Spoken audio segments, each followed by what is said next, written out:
Life as a concert and live music photographer can get absolutely nuts.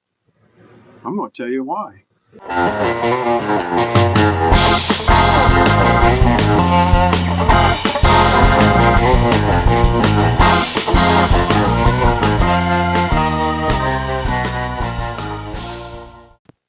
I'm Robert Maxfield. I'm a concert and music photographer in Dallas-Fort Worth, Texas, and I've been one for, well, since the late 1970s. So anyway, we're going to tell you how I keep myself insane or sane and what's going on in the next month with us at Max Concert Photography.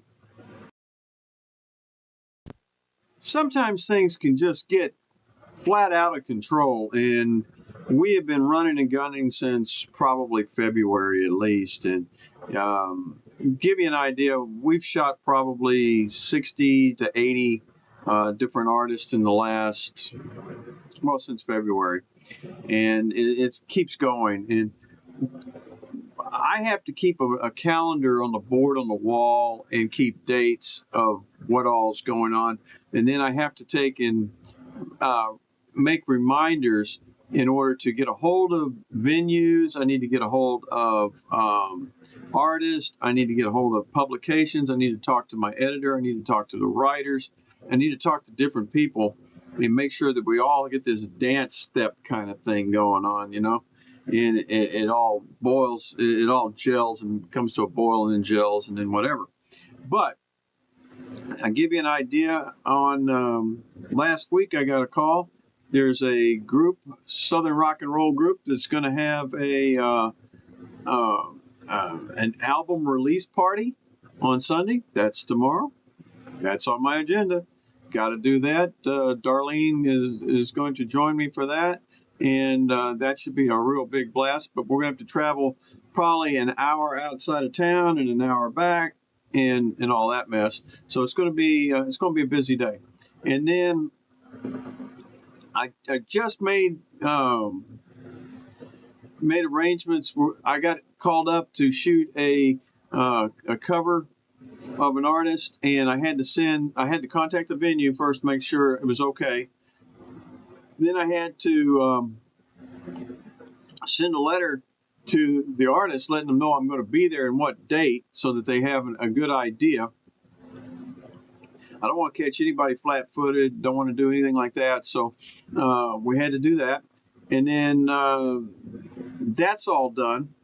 I called the venue. The lady told me, yeah, that's fine. We love the artist. Come on, bring it on. That's good.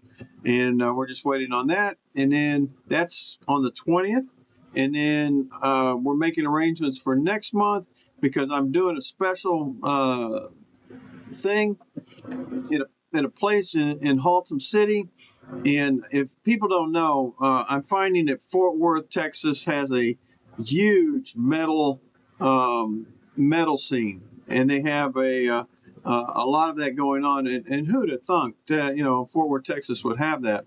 But we're going to do Vulgar Fest in Haltom City, which ought to be completely different from anything. And I'm going to take some of the results and bring that here and show you what some of the results of Vulgar Fest was like. And that'll be different. And then also, I got told last week, or this week, as part of the lineup for the Lewisville, Texas Western Days. So I've got to prep and make arrangements for, I got to get a hold of the artists. I got to get a hold of the city. I got to get a hold of everybody in the magazine, tell them who I'm going to shoot, what I'm going to shoot, when I'm going to shoot, and all that. So life is crazy. It's still going crazy. I'm going nuts, but it's all a good thing. So life as a concert photographer can be very, very busy and very, very crazy. Along with all that, I got to do homework and research to tell, what the artist is like, what I'm going to be into. I got to scope out the venues, figure that out. I've got to know what camera equipment, what stuff I need to bring with me. So it takes a lot of research and stuff to do that. And, oh yeah, guess what? I make YouTube videos for you guys. So hopefully you will get something out of it and benefit from what we're doing, and hope you'll enjoy it. So if you have any questions, comments, concerns, confusions, put them in the comments. I answer the comments. And, we're going to see what kind of craziness we can get into in the next couple months. And it doesn't seem like anything that we're doing is slowing down, and that's a good thing. So we'll see you later. Bye.